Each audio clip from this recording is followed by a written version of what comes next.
None has spoken about this, sir. So that's the reason I'm just trying to speak on the issues which has not been spoken by anyone away in this house. So the notification also sought to put a stop on all ongoing works on the unapproved project as on the date of publication of the notification until these are apprised and approved. The notification had also set a deadline of 6 months.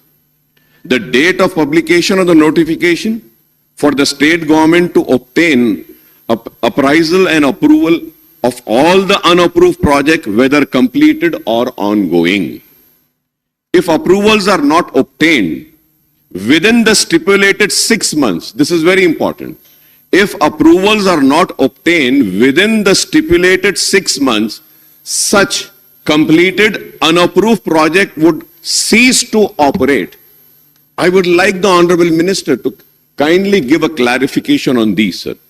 So there are 16 unapproved projects under KRMB and 10 under GRMB, and these include 4 operational projects under KRMB and GRMB, sir. Sir, I have the list of unapproved projects in Telangana state. Sir, here under KRMB, Krishna Water Management Board, first is Srisalem Left Bank Canal, Intake Tunnel and Structures and Nakalagandi Reservoir. And the second is Srisalem Left Bank Canal, additional 10 TMC intake and other works, sir. Kalvakurti Lift Irrigation Scheme Pump House and appurtenant works. Kalvakurti Left Irrigation Scheme, additional 15 TMC Pump House and other works, sir.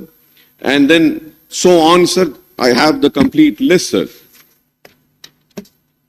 Under GRMB Godavari, sir, PV Narasimha Rao, Kantapalli Barrage, Kalesharam Project, additional 1 TMC, Pump House at Kannepalli, and then balance work. And also, sir, J. Chokarao LIS, Regulator Ramappa Lake. So there is a list of this unapproved, sir.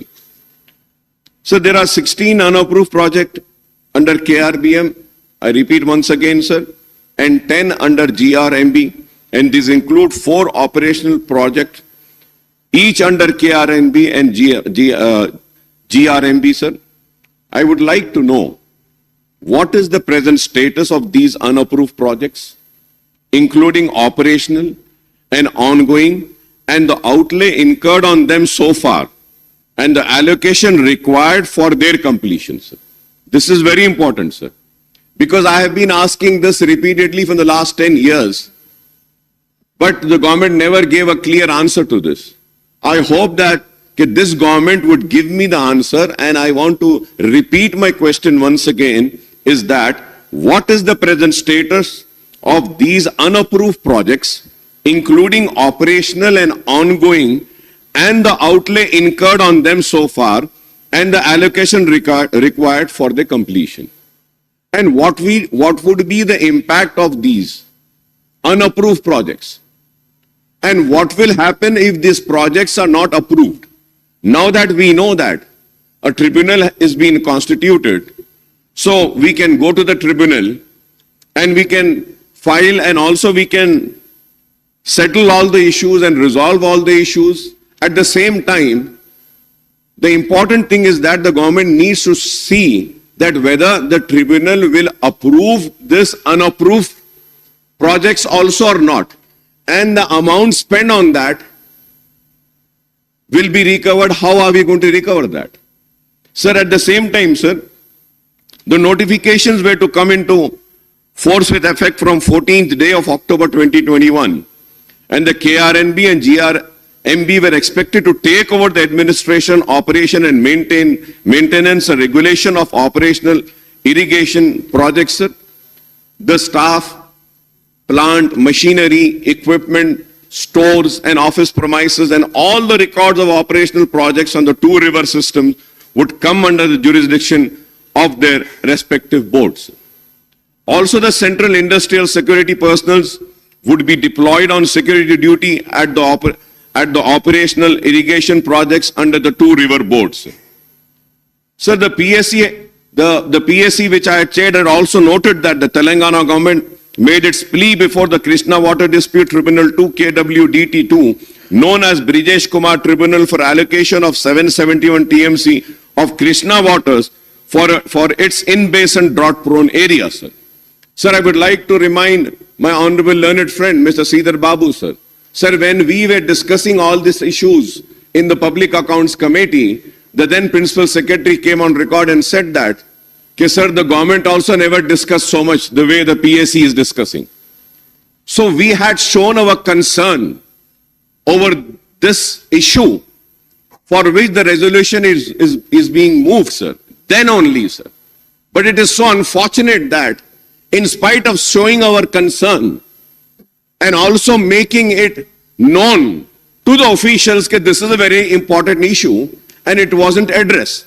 So I welcome that the government has now moved a resolution, and on behalf of my party, we would lend our full support, and we welcome this move of moving this resolution, sir. Sir, at the same time, sir, the KRMB had allocated the waters of 2021 water year in the ratio of 34 and 66 for Telangana and AP, sir. However, for the water year 21-22, the Telangana government has asked the KRBM to allot the waters on 50-50 ratio to two states, sir. Responding to our queries then, sir, and concern of the PSC meeting, the then Principal Secretary for Irrigation, Mr. Rajat Kumar, had briefed us on the steps taken by the Telangana government to protect his interest in the backdrop of the true notification issued by the government of India, sir. Sir, I may also recall that the Telangana government had stoutly opposed the AP government's move to take up the construction of Rayalaseema lift irrigation project for diversion of 59 TMC water unauthorizedly from Krishna River.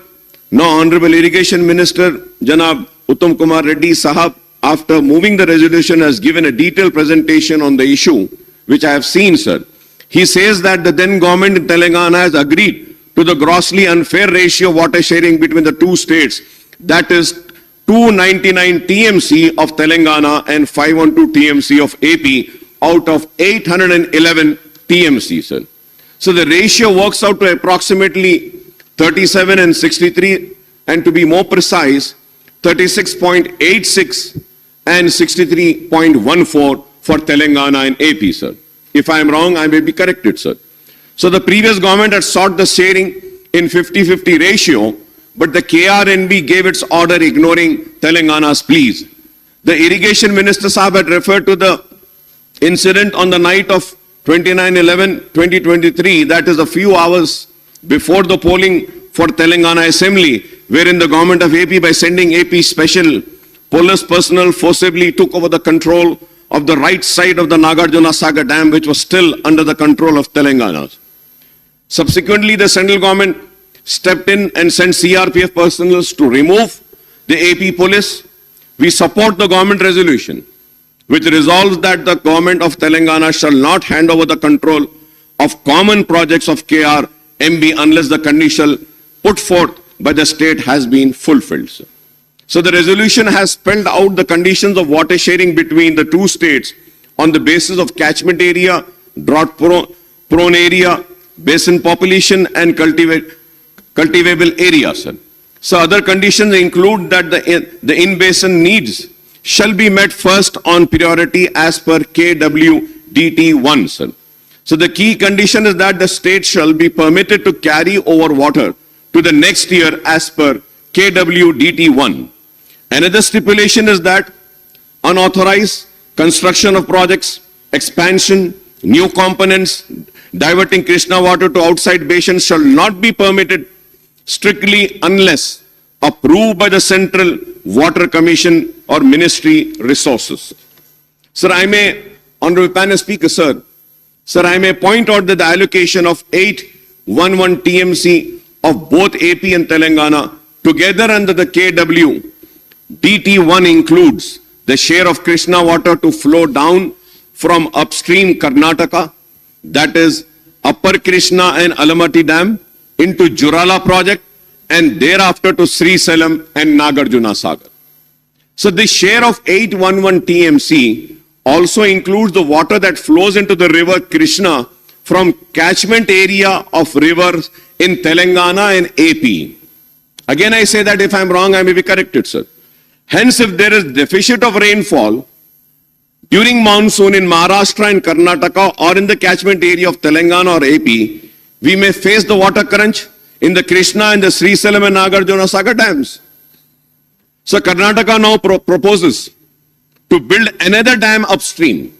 Karnataka now proposes to build another dam upstream on the Tungabhadra, and AP is also keen to complete Rayalaseema lift irrigation projects on war footing. I would like to know what is the reply of the Congress government on these two. One, about the Karnataka now proposes to build another dam upstream on the Tungabhadra, and the AP is also keen to complete Rayalaseema lift irrigation project on war footing. We have to stop both these states from going ahead with these projects so as to protect the riparian interest of Telangana at any cost. We have to stop, sir. Sir, we are talking about the water allocation as per the ratio stipulated by the KRMB. I would like the irrigation minister to give us the data on the actual, availability and utilization of Krishna water both in AP and Telangana states, sir. So lastly, sir, out of 811 TMC, 369 TMC, that is 41%, has to be self-generated of water in the catchment area of AP and Telangana, sir. We should not forget this also, sir. Sir, with these, I, on behalf of my party, would support this resolution. And once again, I would like to request that now the tribunal has been formed, let us get all the pending approvals and also let us get solved all the issues relating to the waters of Telangana, sir.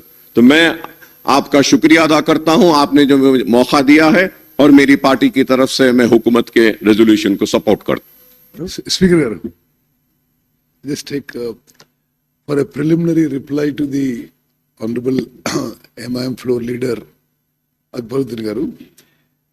Yes, what you expressed about this unapproved projects is a matter of serious concern. This Gazette notification was issued when I was a member of Parliament, and we had a detailed discussion there also. It is also a matter of serious concern that projects which have been under construction for a fairly long time, SLBC, Kalvakurti, Palamur Rangareddy, Dindi, Kantanpelli, Chokara project, Tumilla, Nettempadu, Sitaram Sagar, Bhakta Ramdas are all under this unapproved project.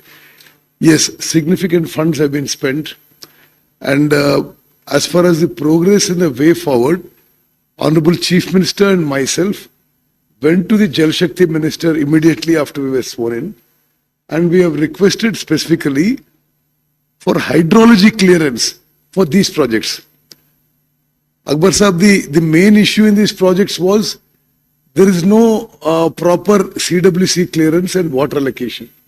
So for whatever reasons, the earlier governments started the projects, spent a significant amount of money of own resources mostly, because banks and financial institutions of any kind are unwilling to give you loans for unapproved projects. In fact, I had raised it in Parliament how both Telangana and Andhra Pradesh governments have spent thousands of crores on unapproved projects.